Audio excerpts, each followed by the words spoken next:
Ok, podemos começar então com esse eixo número 4, dedicado a um parecer crítico sobre o processo de investigação mobilizado. Vamos acompanhar então várias apresentações que pretendem fazer uma certa reflexão sobre a metodologia aplicada em certos corpos de pesquisa. A maioria das comunicações que a gente vai escutar agora à tarde são bem atuais, então acho que vai ser bem rico e interessante. E eu passo a palavra agora para a primeira apresentação da nossa tarde, nosso dia, que é a da Dayana Campani e Maria Eduarda Guierini, da Universidade do Vale do Rio dos Sinos, Unicinos, que vão apresentar a proposta intitulada A Escrita Digital em Defesa da Ciência, uma análise de postagens da cientista brasileira Natália Pasternak no Twitter. Pode começar, Dayana. Então, bom dia, boa tarde para quem está com o horário de Paris. Muito obrigada pela oportunidade. Eu agradeço aos colegas da DAO e a todos os presentes por me ouvirem. Eu sou, então, a Dayana Campani, sou integrante do grupo Comunicação em Ciência e Estudos Linguísticos Discursivos do Programa de Pós-Graduação em Linguística Aplicada, da Unicinos, de São Leopoldo, Rio Grande do Sul, Brasil. Eu sou doutoranda do programa de pós-graduação e a minha orientadora e coordenadora do nosso grupo é a professora doutora Maria Eduarda Guirin. O que eu vou apresentar hoje para vocês é um pequeno recorte de algumas reflexões que eu estou fazendo na minha tese de doutorado, que está em andamento. Estou no 2º ano de doutorado. No Brasil, nós temos 4 anos. O grupo CCELD, só para a gente contextualizar um pouquinho, o grupo de que eu faço parte, é um grupo que tem já há alguns anos se debruçado a pesquisar sobre textos de divulgação da ciência ao grande público, né, dada a sua importância no Brasil, no mundo como um todo, mas especialmente no Brasil. Só que essas pesquisas eram até então em contextos pré-digitais. Só que em função da grande quantidade de textos nativos digitais de divulgação da ciência, o grupo então sentiu a necessidade de ir em busca de novas ferramentas. E foi a partir daí que entrou em contato então com a análise do discurso digital de Pavot. A minha apresentação, em primeiro momento, vai trabalhar com o cenário da pandemia no Brasil, né, e ao combate ao negacionismo científico, vai falar um pouquinho sobre o papel dos cientistas brasileiros nas redes sociais, vai apresentar a vocês quem é a Natália Pasternak, essa nossa cientista e divulgadora da ciência, e o seu papel de autoridade no Twitter. Vai falar sobre os objetivos da minha pesquisa, sobre as reflexões, sobre o corpus e a metodologia e as conclusões. Então, essa imagem aqui, com essa imagem, eu gostaria de mostrar para vocês um pouquinho sobre o cenário da pandemia no Brasil. Aqui no nosso país, nós precisamos combater, além do coronavírus, um outro vírus, o vírus do negacionismo científico. A negação da ciência foi propagada, inclusive, pelo próprio governo federal, que não seguiu as recomendações da Organização Mundial de Saúde, dos cientistas. Desculpa, Daiane, é que não está passando os slides, então a gente ainda está vendo o primeiro. O Eduardo também acabou de falar no chat. Tá. Na dúvida também. Vocês estão vendo ainda a apresentação? Isso, só a primeira página a gente está vendo. Só a primeira página. A gente não passou a segunda nem a imagem que você comentou. Deixa eu ver. Não? Não, eu acho que o melhor seria você parar de compartilhar e voltar de novo. A gente fez isso ontem, deu certo. Deu certo. Tá, vamos tentar de novo.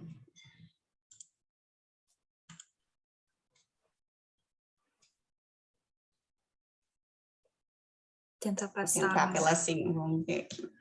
Agora, o que vocês enxergam? Para mim tá igual, não sei se as outras pessoas mudou alguma coisa, mas quando você passa, não dá certo. Agora sim, agora passou. É que agora não está no modo apresentação, mas então, se não se importam, eu vou deixar dessa forma, pode ser? Pode ser. Então tá, obrigada. Aqui eu tinha colocado então o meu plano de apresentação. E agora sim, então, essa imagem, né? Nós podemos ver aqui as pessoas dizendo, não queremos a vacina, nós temos a cloroquina. A cloroquina foi um desses medicamentos cuja eficiência foi contestada pela ciência, e mesmo assim o governo federal insistia que isso era o chamado tratamento precoce, né, que era nisso que precisava ser investido, enfim, tivemos muitos problemas nesse sentido, tá? Já no final de 2020, o Instituto Science Pulse e o Instituto Brasileiro de Pesquisas e Análise de Dados publicou, em dezembro de 2020, uma pesquisa chamada As Principais Vozes da Ciência no Twitter. Diante desse cenário de pandemia no Brasil e de negacionismo dentro do próprio governo federal e de grande parte da sociedade, muitos cientistas passaram a divulgar as ideias, né, da ciência, as informações sobre a Covid-19 nas redes sociais, e eles acabaram ganhando muitos seguidores, tornando-se verdadeiros influenciadores. E essa pesquisa mostrou quem foram esses principais cientistas a partir de 3 critérios: popularidade, autoridade e articulação. Tudo isso no Twitter. Na questão popularidade, uma das principais vozes foi exatamente da cientista brasileira Natália Pasternak. Quem é a Natália Pasternak? Vocês estão enxergando bem agora? Então, tá. Aqui eu fiz uma captura de tela no perfil do Twitter da pesquisadora. Vejam que antes do seu depoimento na CPI da Covid, depois eu vou falar um pouquinho sobre isso, ela contava ali em junho com 184 mil seguidores. Como é que ela se intitula? Uma microbiologista, divulgadora cientista, cética, tentando promover a ciência e o pensamento racional acima do caos, e ela é a presidente do Instituto Questão de Ciência. Então, reparem na questão dos 184 mil seguidores. Já em 21 de junho, após o seu depoimento na CPI da Covid, ela já teve 245 mil seguidores, e no momento que eu fiz a captura das telas que eu vou mostrar para vocês, depois de análise das postagens, ela já contava com mais de 259 mil seguidores. Aqui, então, eu tenho uma foto que representa a participação da Natália Pasternak na CPI da Covid. O que é a CPI? É uma comissão parlamentar de inquérito do Senado Federal do Brasil, que tinha como objetivo apurar em 90 dias as ações e omissões do governo federal em relação a pandemia, sua postura em relação à pandemia. E dada essa condição de autoridade da Natália Pasternak, ela foi chamada para depor de forma presencial junto aos senadores. Então, ela chegou, fez um breve resumo do seu currículo, apresentou slides e um telão explicando como funciona o método científico, qual a diferença entre ciência e opinião, e também mostrou que não há evidências do chamado tratamento precoce que o governo tanto defendia. Então, quais são os objetivos da minha pesquisa? Qual é o objetivo principal da minha pesquisa, né?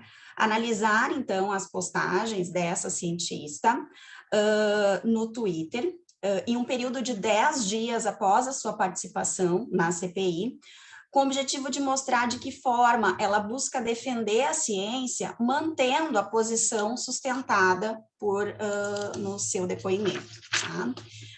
Como objetivos específicos, então, seria refletir sobre a escrita digital da Pasternak, à luz da análise do discurso digital, analisar quais são os elementos tecnolinguageiros de que a cientista se valeu para manter a sua posição defendida na CPI, no Twitter, e também refletir sobre os desafios que envolvem uma metodologia de pesquisa que decida trabalhar com textos nativos digitais.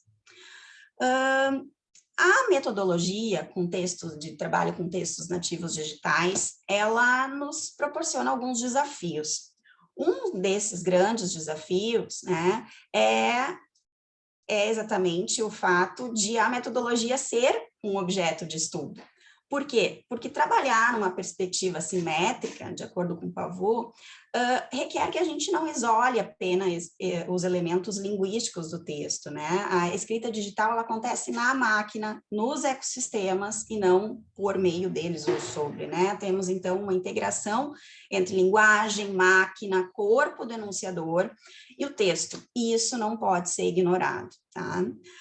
Eu trago, então, 2 citações aqui de um artigo de Emerit sobre o lugar do corpus, em que a pesquisadora diz que a instabilidade do discurso surgido em ambientes digitais é constitutivo desse objeto de pesquisa e de suas potenciais amostras.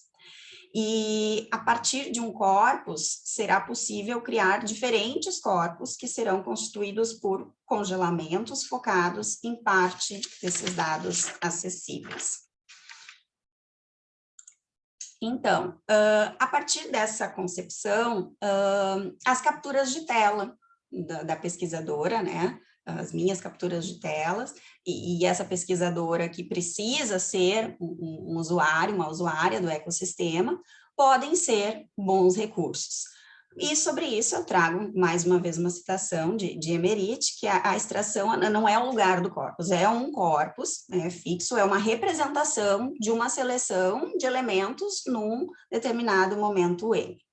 Então, escolhidas essas capturas de tela, surgem outros questionamentos. Por exemplo, uma postagem que ganhou um determinado número de curtidas ou respostas, segundos depois, pode ter ganhado o dobro ou o triplo. Como lidar com isso? Como escolher um número representativo de postagens para trabalhar? Como tomar decisões de quando parar de coletar os dados? Qual período de postagem envolver? Enfim, qual a intervenção do linguista na constituição desse corpus? Também é importante nós lembrarmos algumas características desse corpus, né? Nós precisamos estar conscientes de 3 características como essas aqui, né? A instabilidade, porque, claro que baseado em Emerit, aqui estou citando, a instabilidade, porque nós temos a todo momento a possibilidade de adição de novos dados, de novos amigos, de novas ferramentas daquele ecossistema, ou até mesmo desaparecimento dos dados, se alguém resolve fechar a sua conta, por exemplo, excluir alguma postagem. A diversidade, os dados podem ser multimodais, plurissemióticos, constituídos por elementos clicáveis, e também a questão da incompletude. Aqui a autora se refere à questão do corpus digital, ou seja, cada usuário opera em um ambiente digital e parte dele é personalizado em função dos seus traços digitais, né? Também a questão de se eu coletar os meus dados em um celular ou em um computador, vai haver uma determinada mudança. Então, como é que eu procedi a essa questão da metodologia? Eu analisei os 5 tweets mais curtidos pelos seguidores da Pasternak, 10 dias após o seu depoimento na CPI da Covid, ou seja, de 12 a 21 de junho, ela depôs no dia 11. Para coletar esses dados, então, eu fui até o Twitter e usei a ferramenta Busca Avançada, com os filtros dessas contas, respostas, incluir respostas e tweets originais, links, incluir tweets com links, e nas datas eu coloquei o período que eu queria. Então, as capturas de tela foram realizadas todas, que eu vou apresentar para vocês agora, foram realizadas todas no dia 11 de julho, respeitando-se aí um período de 20 dias após a apresentação na CPI da Covid. Então, gostaria de fazer uma breve análise aqui desses tweets da pesquisadora. Então, aqui na figura 7, nós temos o tweet mais curtido da pesquisadora, com 53 mil curtidas. Na verdade, o que nós temos aqui são 2 fotos que ela recebeu de cortesia de um fotógrafo chamado Wallace Martins. Então, ela coloca aqui cortesia do fotógrafo, obrigada, Wallace. E essa foto também, ela ela cria uma sequência, então, o seguidor pode ou não clicar, né, em mostrar essa sequência para que se abra aqui, e ela tem também um outro cartoon, que ela chama de cartoon e chama de cartoon fofo, ela também recebeu. Então, o que a gente percebe aqui? Que não é possível isolar somente o linguístico, isolá-lo e analisá-lo separadamente, né? Foi importante a questão, claro que a imagem tem um maior destaque aqui, mas a questão dos créditos que ela deu no texto verbal foi bastante importante, para agradecer a sua gentileza, e ela está ao mesmo tempo mostrando que outras pessoas, que não os senadores que a questionaram tanto, estão com ela, estão respaldando a sua opinião, e é como se esses seus seguidores dessem apoio na sua participação na CPI da Covid, corroborando a sua ideia. Tá? O segundo tweet mais curtido foi também um tweet em que nós temos aqui um cartoon feito por um seguidor, e com uma fala dizendo: o negacionismo está na presidência da República e no Ministério da Saúde. O negacionismo mata. De onde ela tirou essa postagem? De onde esse seguidor tirou essa fala? Ele trouxe para a discussão uma fala de um texto que a pesquisadora publicou no jornal O Globo, de 27 de março de 2021. Ela é colunista do jornal O Globo. Então, ela colocou assim, ó: não se trata de ignorância inocente, é mentira em nome de uma agenda ideológica, ou de encontrar desculpas para não fazer nada. Quando Jair Bolsonaro, nosso presidente, nega a pandemia, nega a ciência e nega o direito à vida dos brasileiros, ele nega os consensos científicos e nega direitos humanos. Mente. Negacionismo é a propagação internacional da mentira, e não devemos permitir que negacionistas ocupem posições de poder.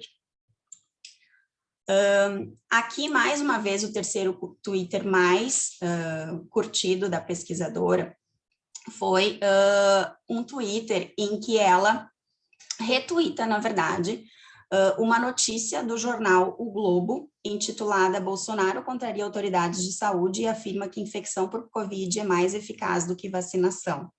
E na postagem que ela faz, na sua legenda, ela coloca: só para lembrar, o negacionismo é a propagação internacional da mentira. Ele mente. Aqui, mais uma vez, ela traz um elemento, uma postagem de outro ecossistema, ou seja, né, de outra página do Twitter, e traz também essa coluna de outro ecossistema, que é do jornal O Globo, para respaldar a sua posição em defesa da ciência e contra o governo, né? Aqui o referente do pronome ele, todos nós sabemos quem é, a partir da campanha, desde a campanha antes das eleições, que era do ele não, todo mundo sabe que se refere ao presidente Bolsonaro. Aqui eu fiz uma simulação de como eu poderia, se eu quisesse fazer a mesma ação que ela fez, que é retweetar essa notícia do jornal O Globo com um comentário.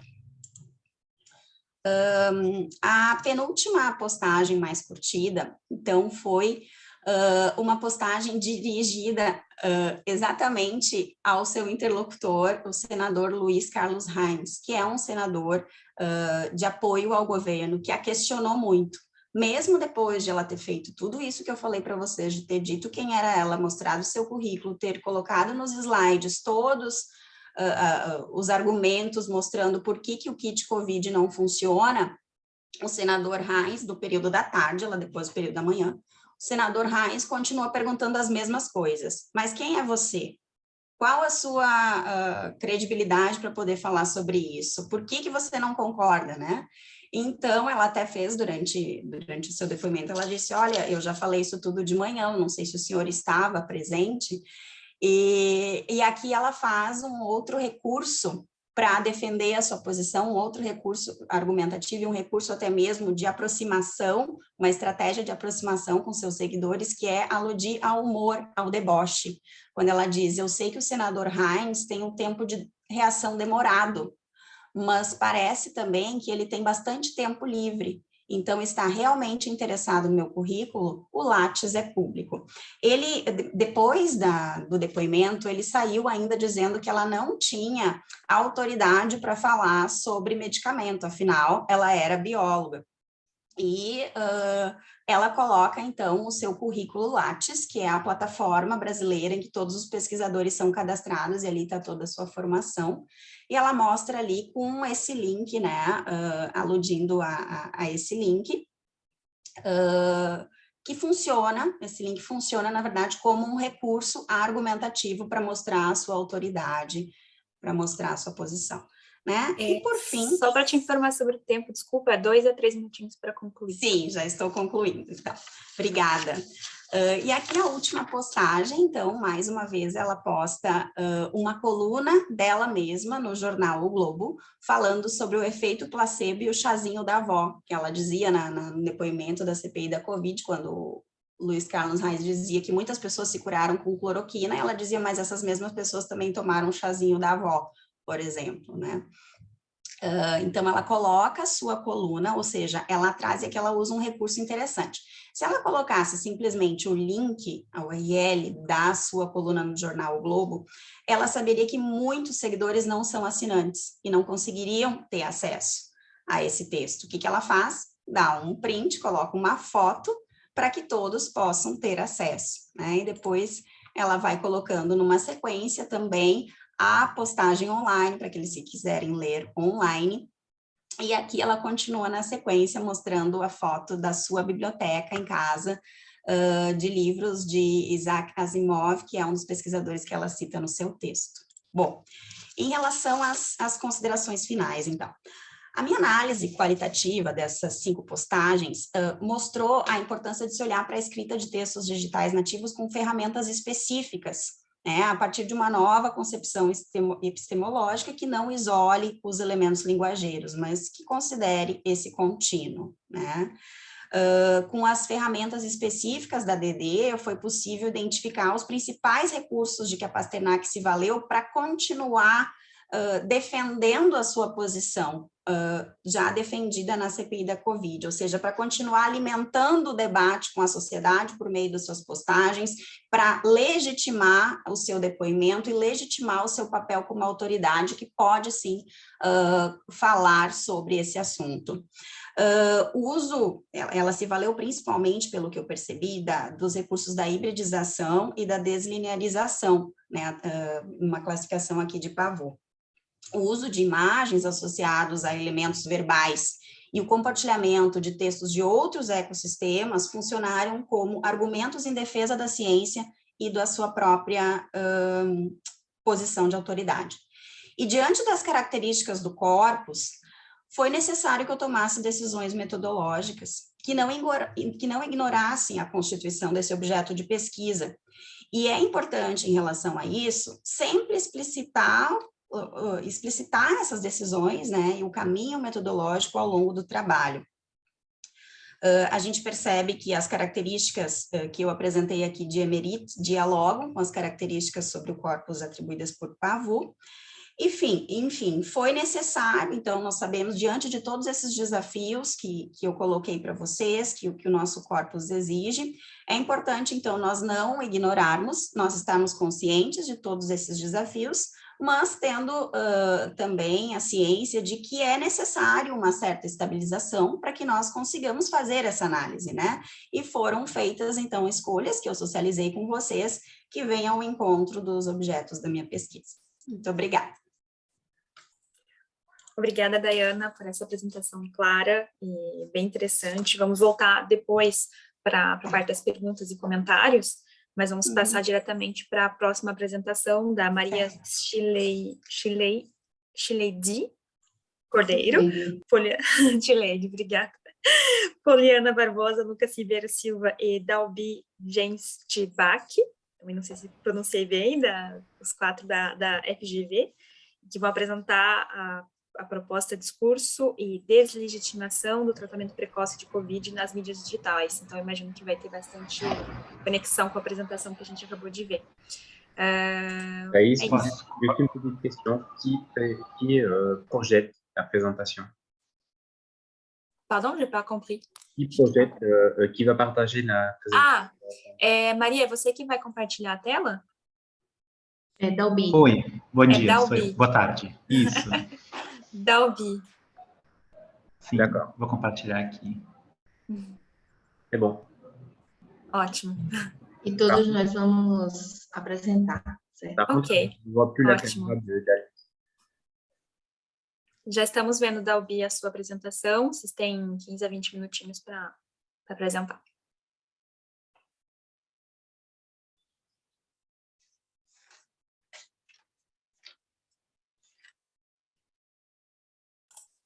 Pode começar. Não sei quem que...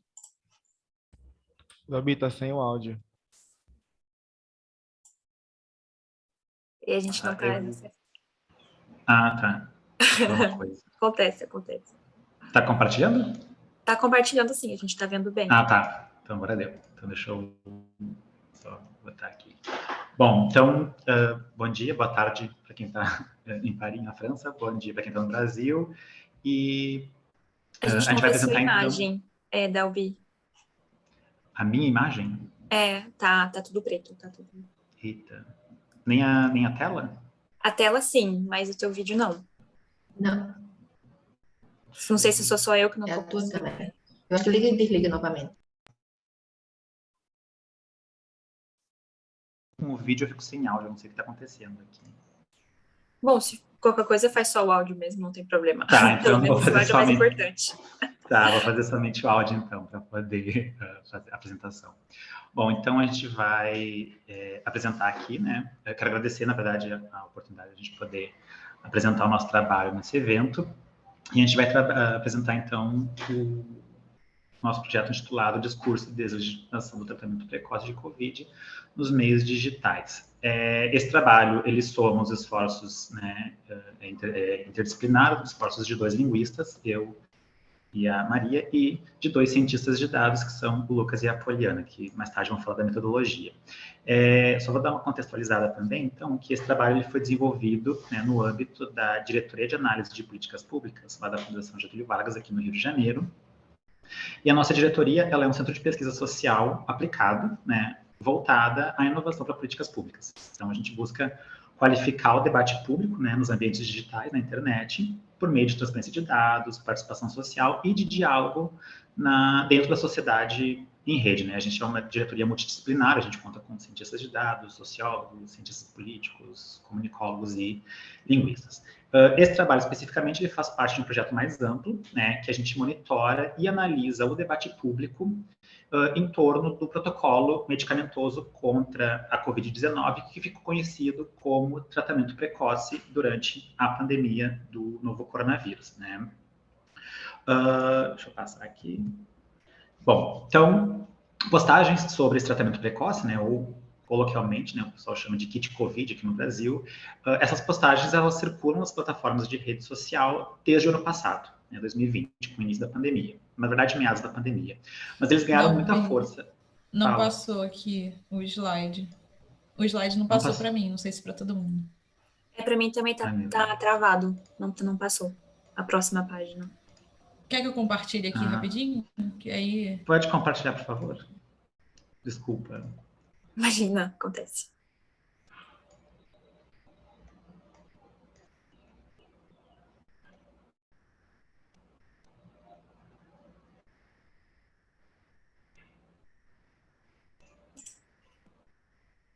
Aí. Ah, tá. Então...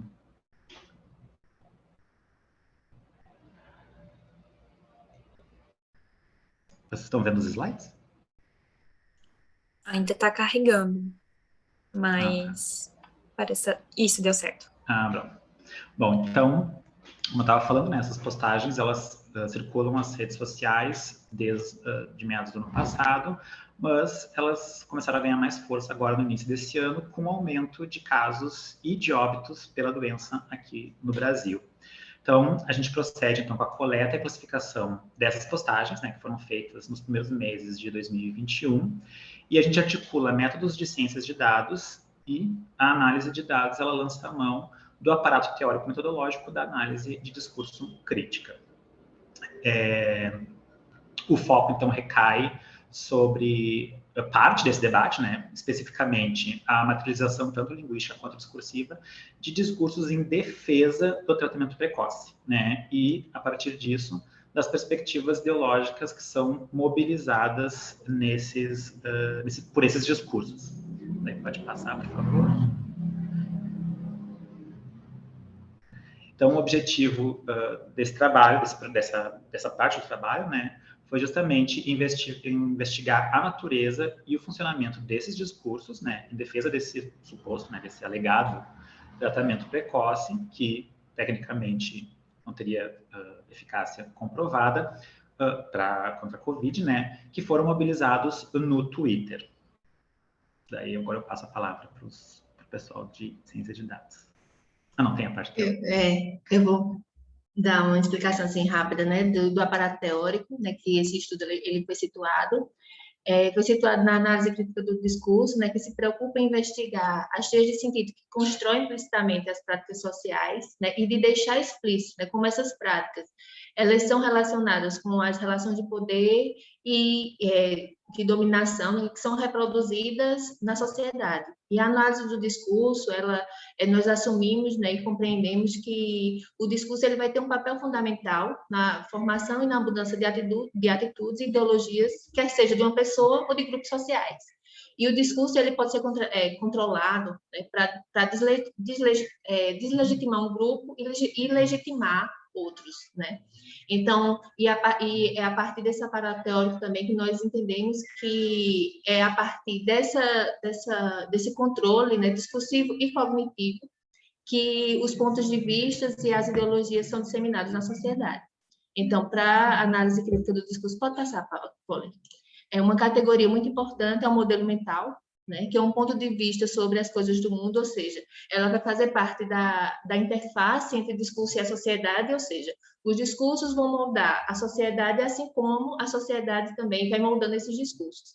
E isso é possível por conta da cognição, né? Então, o modelo mental é a interface cognitiva, né, entre o discurso e a sociedade.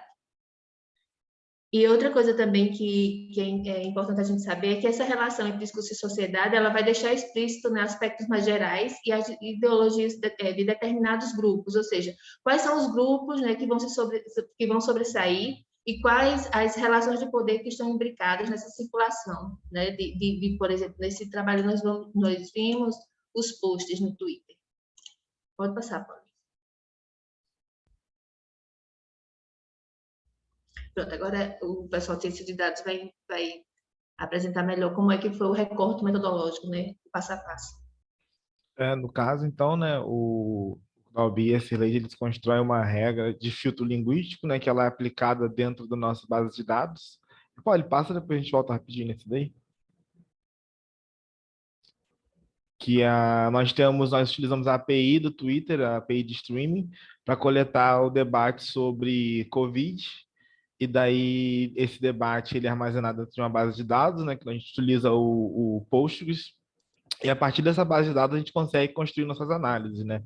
A gente mostrou no slide anterior a regra linguística, né, que ela é construída para poder filtrar dentro da nossa base quais são os tweets que apresentam esses termos, e a gente utiliza também um recurso que é para traduzir essa regra para regex, para poder ter, que são expressões regulares, para poder ter um pouco mais de liberdade e garantir que a regra realmente isole, né, e consiga captar exatamente o discurso que a gente quer analisar e nada mais, né? E aí, né, quando pode passar o slide para o gráfico de linha, a gente vai ver que, usando a nossa coleta, né, a gente acompanha o debate já há bastante tempo, a gente filtrou por volta de 4,3 milhões de postagens para poder começar a olhar para esse fenômeno, né? Aí a Polly pode falar mais qual foi a escolha que a gente teve. Bom, então, com base nessas 4,3 milhões aproximadamente de postagens, a gente começou a identificar o que aconteceram nesses picos de debate, né? No maior pico, a gente identificou que foi uma consequência de um vídeo do presidente Bolsonaro com declarações a favor do suposto tratamento precoce. E esse debate permaneceu por em torno de um mês, com uma quantidade razoável de publicações em defesa ou contrárias, né, a esse tratamento precoce. E isso foi em mais ou menos 10% desses 4 milhões de postagens, então 400 e poucas mil postagens depois desse vídeo dele, e foi o período que a gente escolheu para analisar nesse primeiro estudo. Então, com base nessas 472 mil postagens, a gente fez o que a gente chama de mapa de interações, que é uma espécie de grafos de relações entre os perfis envolvidos no debate, a partir dos retweets. Então, quando um perfil retuita outro perfil, ele aparece nesse grafo com os dois nós, com uma aresta, né, que é a interação em si, partindo de quem retweetou e entrando, né, em quem foi retweetado. E aí esse mapa se faz, só que com a espacialização a gente vê claramente já os grupos se formando, e a gente executa um algoritmo que chama Low-Ven para detectar as comunidades que se formam em torno desse debate e identificar a partir disso os discursos que cada comunidade defende. A gente identificou que no grupo azul, que é o grupo justamente que o presidente Jair Bolsonaro se encontra, esse debate é favorável ao tratamento precoce. Então, esse primeiro estudo a gente analisou o discurso desse grupo especificamente, para entender as estratégias utilizadas por eles, né, para fazer a defesa desse tipo de tratamento, entre aspas. Então, agora a Maria vai falar um pouquinho, né, sobre como que foi essa análise desses discursos e as nuances que a gente encontrou a partir deles. Então, pensando nessa questão, né, de como esse grupo ele se organizou, né, e como ele também vai formando um modelo mental que aciona essa prática, né, que defende esse suposto tratamento precoce, e como isso circula na sociedade, né? Então, uma das características que a gente vai linkar aqui, várias características que sustentam esse grupo, né, linguisticamente. Pode passar, Paulo, por favor. Então, nas postagens há uma recorrência, né, de declarações de autoridade, né, que é justamente, pode passar já, Paulo, também, de autoridade, né, profissionais e especialistas em geral, são pesquisadores, cientistas e professores, e em uma tentativa, né, de legitimar essas informações e opiniões sobre a defesa do tratamento do Covid. E a gente também vai ver que as postagens, né, desse grupo, elas vão enfatizar muito o uso dos fármacos, né, ivermectina, azitromicina, hidróxido de cloroquina ou cloroquina, como um procedimento eficaz em tratamento do Covid-19. Então, pode passar, Paula. Então, além disso, né, a gente vai ver, assim, que há algumas regularidades linguísticas, como, por exemplo, sempre reportar, né, estudos da Inglaterra, trazer como o maior infectologista o ministro da Saúde da República da Eslováquia. Então, eles são reportados nas postagens para dar um efeito de cientificidade, né? Ou seja, trazer vozes de autoridades para se fazer autoridades. Então, essas autoridades, elas vão ser sempre, né, de países estrangeiros, ou seja, fora do Brasil, e os conteúdos a que essas postagens fazem referências não apresentam evidência científica, né? Então, há uma tentativa de legitimar esse tratamento, né?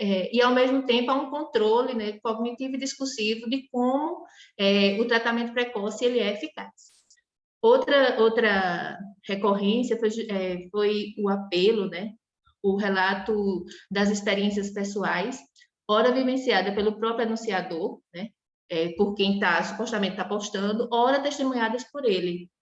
Então, essas marcas de primeira pessoa, ela corresponde a pelo menos 15%, né, da nossa amostra, e elas atestam que o tratamento precoce funciona sim, né, e é um forte caminho, né, um direcionamento para legitimar e corroborar o bom desempenho dessas drogas na luta contra a doença. Então, a gente vai vendo aí de como esse grupo ele vai se organizando e defendendo o tratamento precoce.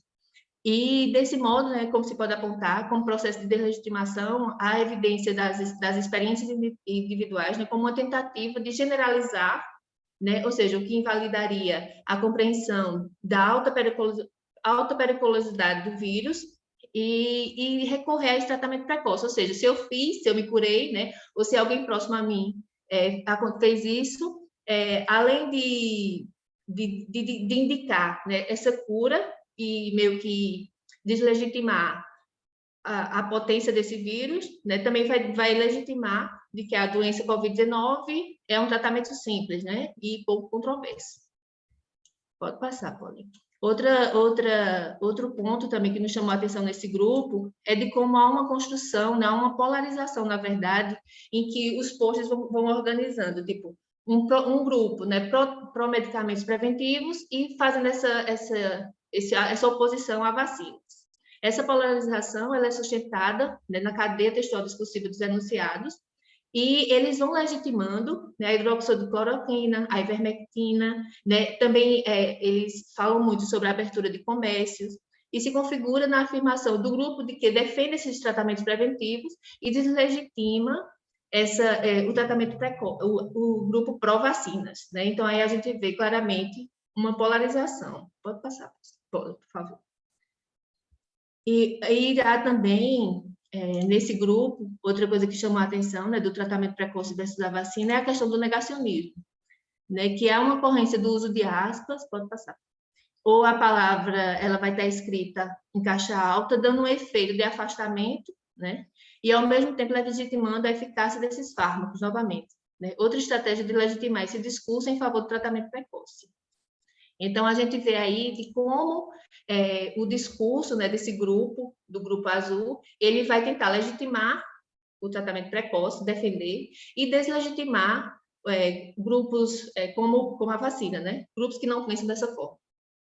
Pode passar, Paulinho. Eu acho que o Dalby vai... Bom, como eu tinha falado, então, né, esse trabalho ele faz parte de um projeto mais amplo. A gente começou a desenvolver ele a partir do ponto de vista das comunidades que mobilizavam discursos em defesa do tratamento precoce. A partir de agora, então, como vocês viram lá no grafo, né, a gente tem um universo muito mais amplo desse debate. Então, as próximas observações que a gente pretende fazer é justamente fazer essa descrição e fazer essa análise, né, desses padrões linguísticos, discursivos, nas outras comunidades que estão envolvidas nesse debate, né? A gente percebe, por exemplo, quando a gente faz uma identificação dessas outras comunidades, que algumas delas, a maioria delas, na verdade, se colocam contrárias ao tratamento precoce, mas elas usam estratégias diferentes, né? Algumas delas trazem como contrapartida o discurso em prol da vacina, né, em defesa da vacina, outros apenas tentam confrontar esse discurso contrário, a favor do tratamento precoce, né, com memes, enfim, ou com argumentos menos prosaicos. E a partir disso também a gente entende como a gente acompanha esse debate no longo prazo, né, ele é um monitoramento longitudinal, a gente pretende acompanhar essa investigação também ao longo de um período maior, né, considerando outros pontos em que esse debate acabou ganhando força, né, ganhando repercussão nas redes. A gente partiu desse que tinha maior volume, né, maior interação. E, além disso, a gente pretende, né, cruzar resultados de maneira mais aprofundada, né, cruzar resultados mais brutos de análise de redes, né, que daí entrariam em metodologias de análise de redes sociais, com metodologia, com princípios da ciência de dados, né, especificamente, com padrões de interação, proeminência de atores, enfim, influenciadores, com os resultados linguísticos, né, e discursivos que a gente aventa na análise mais qualitativa. Acho que terminou, né? Pode passar.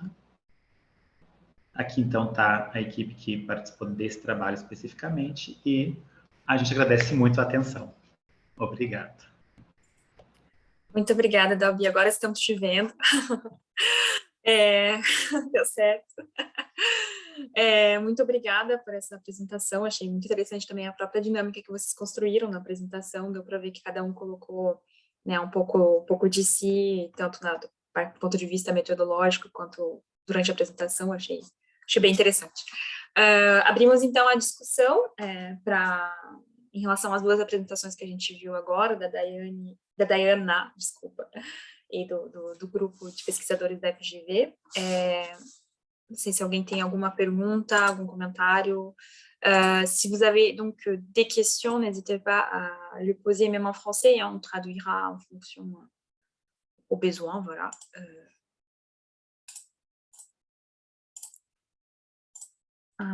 Dalbi acabou de fazer uma pergunta, Dayana, você pode ler a pergunta e responder? Uma pergunta para a Dayana, então.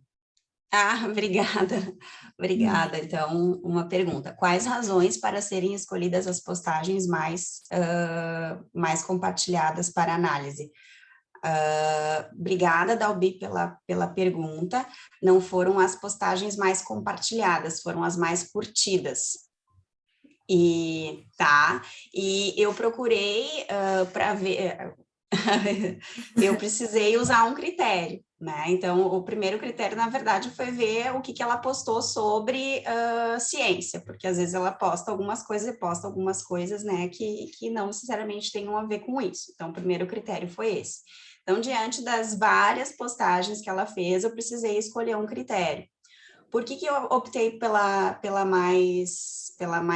mais curtidas, né? Porque eu acredito que essas foram as mais relevantes para se fomentar o debate naquele momento, né? Foi o critério que eu utilizei, porque tinha uma diferença muito grande, assim, entre, por exemplo, ali postagens com aquele número de milhares ali de curtidas e outras que não chegavam a 100, 2 centenas, enfim.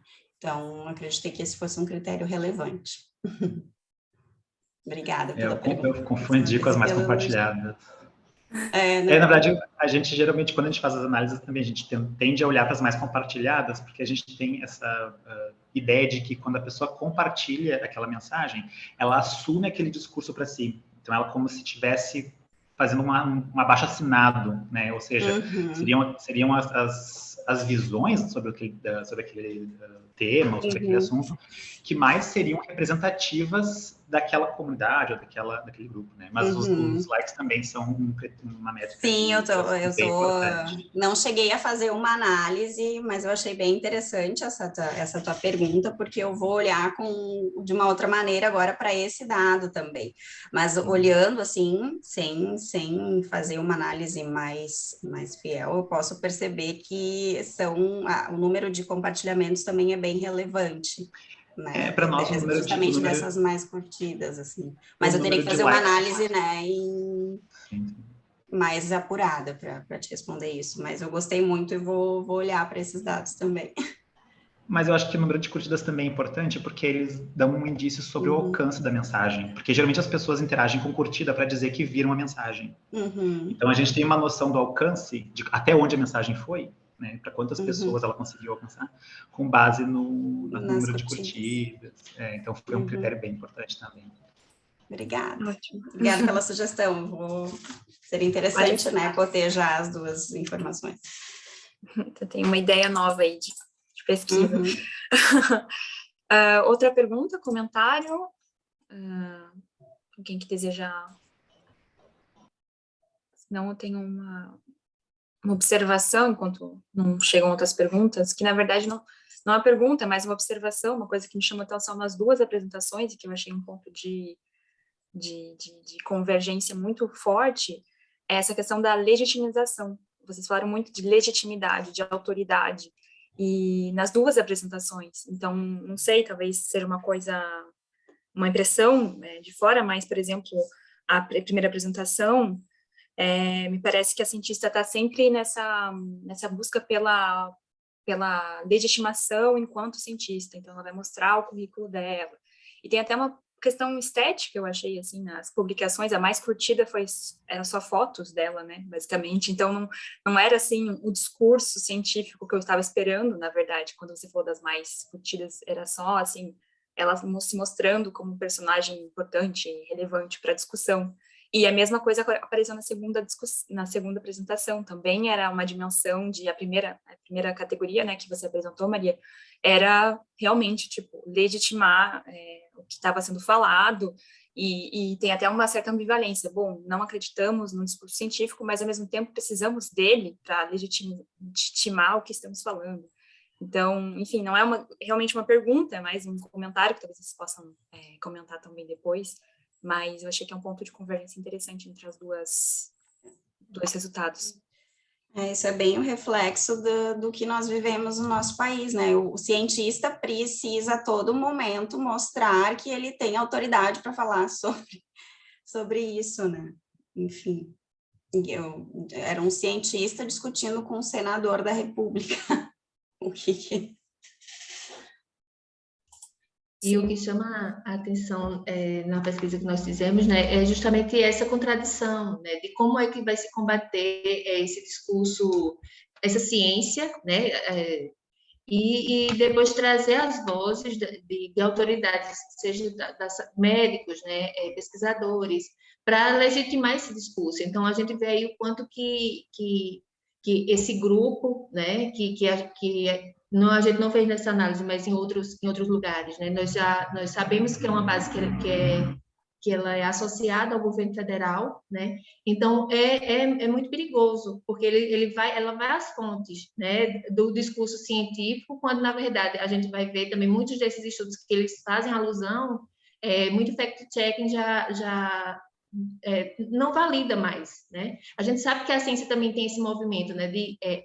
Inclusive é um caminho sadio essa questão de aparecer outros achados. E a base do governo federal faz justamente isso, traz essas fontes que já não são mais válidas para legitimar um discurso que a gente sabe que pelo alcance que ele tem, né, pela voz que ele tem, né, o poder que ele exerce, então isso vai circular na sociedade e muita gente vai ficar questionando. Então quer dizer que o que vale é máscara e gel, como a gente viu nos posts, sabe? Aí vem um discurso, né, de que um médico inglês, ou de que um estudo em Israel, né, valida esses fármacos, né? Então, na sociedade, o que é científico? É álcool em gel e máscara, né? Ou um fármaco, né? Um remédio que a gente pode tomar. Então, aí a gente vê o quanto de contradição tem, como isso é interessante para a gente pensar como é forte, como eles se organizam linguisticamente e as ideologias que reproduzem, né? A força que esse discurso ele provoca geram efeitos que a gente está vendo aí, pessoas que não querem tomar vacina, por exemplo, que é quando né, aparece nos nossos dados a polarização. Então, é muito interessante isso. Ele não é a favor dos cientistas, mas vai às fontes para legitimar, vai às fontes científicas, né, para legitimar a opinião dele, né? Sendo que essa opinião científica ela já está vencida, né? Ela já não é mais válida no campo científico.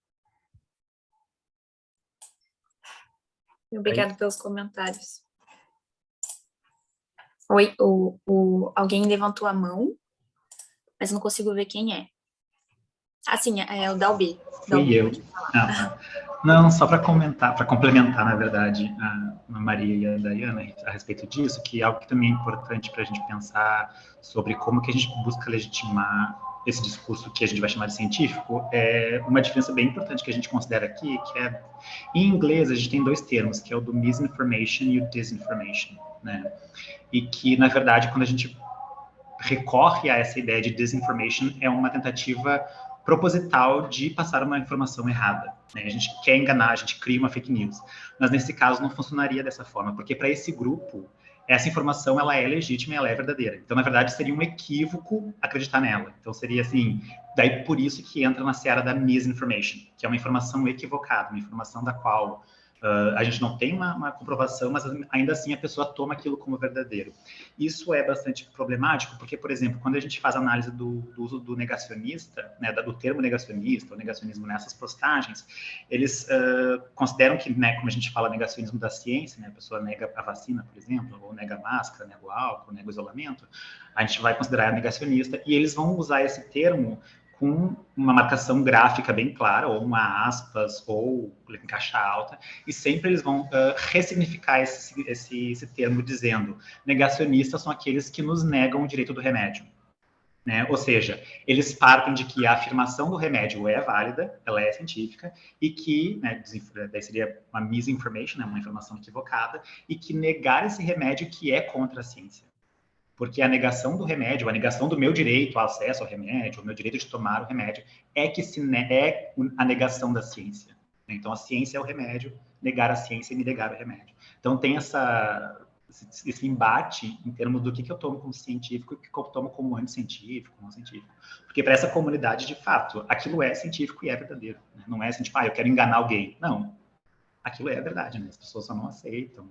Daí vem aquela questão das narrativas, enfim. Mas esse é um impasse bem importante, assim, na base dessa discussão, né? Dessas comunidades, enfim. Sim, com certeza. Isso nos mostra que não é só um posicionamento, assim, eu decidi ser negacionista hoje de manhã. Não, é um trabalho, né? De ser negacionista. Não, realmente, é um trabalho fundamentado mesmo, de argumentação, e eu acho que é interessante olhar para isso com esses olhos também. Acordei negacionista. Está sendo uma prática social. É justamente isso assim, que a teoria também traz. Né? Que é justamente a gente pensar de como essas práticas discursivas, né? Como essas postagens, elas vão moldando as práticas sociais, o pensamento, a compreensão né? de determinados grupos sociais. Esse é o mais complicado. Bom, temos mais alguma pergunta? Algum outro comentário?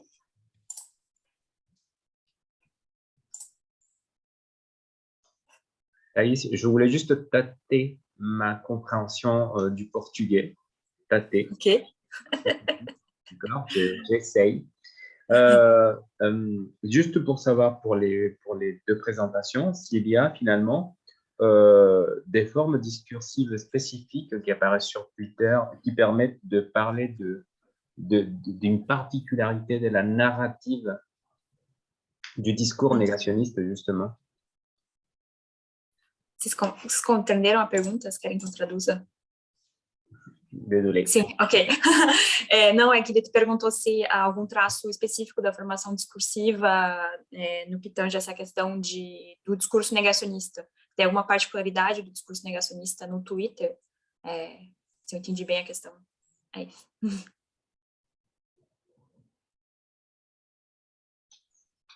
Posso? Tá, Maria vai responder? Eu posso começar e tu complementa, certo? Eu acho que Dalby falou que essa questão da marcação, né, desse afastamento, dele trazer o discurso negacionista nunca vai ser desse grupo, é sempre do outro, né?